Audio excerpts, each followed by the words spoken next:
L'humoriste Thibaut Agoston. Bonjour Thibaut, on vous écoute pour votre chronique. Mais putain, Benjamin, mais qu'est-ce que tu fais ici là ? Normalement, ton travail ici, c'est de faire des blagues et là, tu vas animer un débat politique. Clairement, ta carrière est en train de prendre le même chemin que celle de Cyril Hanouna. Hein. Vraiment, mais bon, j'ai peur de finir avec des nouilles dans le slip, donc je suis pas sûr de venir la prochaine fois qu'on m'invite. Mais bon, ici, c'est la première et ce n'est pas C8, ce qui fait que certes, on est moins bien payé, mais on a le droit d'avoir un avis plus vaste que oui ou non inscrit sur une pancarte et on ne subit pas de censure en direct. Enfin, je crois. Allez, on essaye. J'encule Bolloré. Pardon, waouh. Les joies du service public. Non, mais je dois te le dire, ça me fait bizarre, Benjamin, de te voir dans cette position d'animateur. Petite pensée aux auditeurs et aux auditrices qui ont ce matin ni l'animateur, ni l'humoriste vedette. Hein.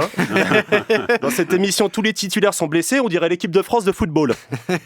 Pensez à Karim Benzema. Mais bon, après réflexion, te voir animer cette émission, ça fait bizarre, mais je me dis qu'il vaut mieux ça plutôt que de voir Jonas Schneider qui tente de faire une chronique comique. Hein. N'est pas Michel Drucker qui veut. Aujourd'hui, nous sommes donc le dimanche 20 novembre, soit le jour du début de la Coupe du Monde au Qatar, et je vais essayer le temps de cette chronique de faire comme les Italiens et de boycotter l'événement. Sauf que moi, contrairement aux Italiens, ça ne sera pas que pour des raisons sportives. Parce que, évidemment, aller jouer dans des stades construits sur les cendres de notre planète et d'ouvriers sous-payés, c'est ridicule, mais louper 2 pénaltys contre la Suisse et perdre 1-0 contre la Macédoine du Nord, ça l'est tout autant. Hein. Boycotter la Coupe du Monde au Qatar, beaucoup de personnes veulent le faire, mais soyons honnêtes. Il y a des jours où ce sera plus simple que d'autres. Hein. Moi, par exemple, je vais avoir beaucoup plus de facilité à boycotter le Qatar-Équateur de tout à l'heure plutôt que le Suisse-Brésil de lundi prochain. Hein. D'ailleurs, en général, c'est bien plus simple de boycotter les trucs nuls. Hein. Regarde-moi, ça fait des années que je boycotte toute la discographie de Vianney, j'ai même pas fait exprès. Hein. Alors que Vianney, j'ai rien à lui reprocher, à part sa discographie, justement. Ne pas vouloir parler de la Coupe du Monde un jour de lancement de Coupe du Monde, ça me semble presque impossible. Hein. Tout le monde parle du sujet que je ne veux pas aborder. J'ai un peu l'impression d'être Michel Sardou à une réunion woke. Hein. Donc, ce midi, Benjamin, on va essayer de faire le tour de l'actualité hors Coupe du Monde, même si celle-ci n'est pas forcément plus joyeuse. Donald Trump s'est déclaré candidat à l'élection présidentielle de 2024. Le mec, il n'a pas encore reconnu sa défaite de 2020, mais il est déjà chaud pour ne pas reconnaître sa future défaite de 2024. C'est cool, hein.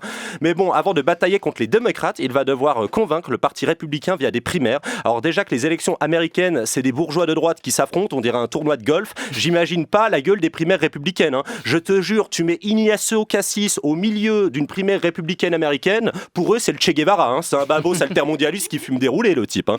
Car oui, les élections aux USA, c'est comme la Coupe du Monde de football, ça a lieu chaque 4 ans et à la fin, c'est jamais les États-Unis qui gagnent.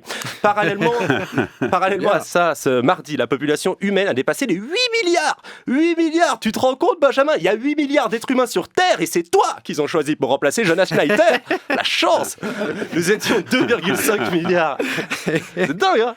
Nous étions 2,5 milliards en 1950, nous sommes 3 fois plus 70 ans plus tard. Clairement, l'humanité, on dirait une soirée qui part en couille. Hein. Tu sais, ce moment où t'avais juste invité 2-3 potes à ton appart et sans que tu t'en rendes compte, la soirée part complètement en sbeul. Tout d'un coup, tu clignes les yeux chez toi, c'est le paléo, sauf qu'il n'y a pas assez d'alcool pour tout le monde.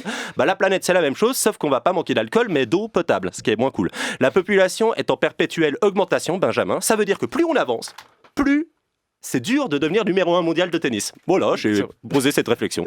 L'ONU estime même que la population humaine va atteindre les 10,4 milliards d'ici à 2080. T'imagines ce que ça fait, 10,4 milliards d'humains ? Personnellement, j'espère juste que d'ici là, mon spectacle fera des complets, hein, parce que ne pas remplir une 100 places quand il y a 8 milliards d'humains, c'est ridicule. Alors imagine quand il y en aura 10,4 milliards. Bon, en tout cas, un truc qu'on ne sait pas sur 2080, c'est où se déroulera la Coupe du Monde du futur. Espérons juste que d'ici là, aucun astronaute sous-payé ne meurt en construisant des stades climatisés sur la Lune.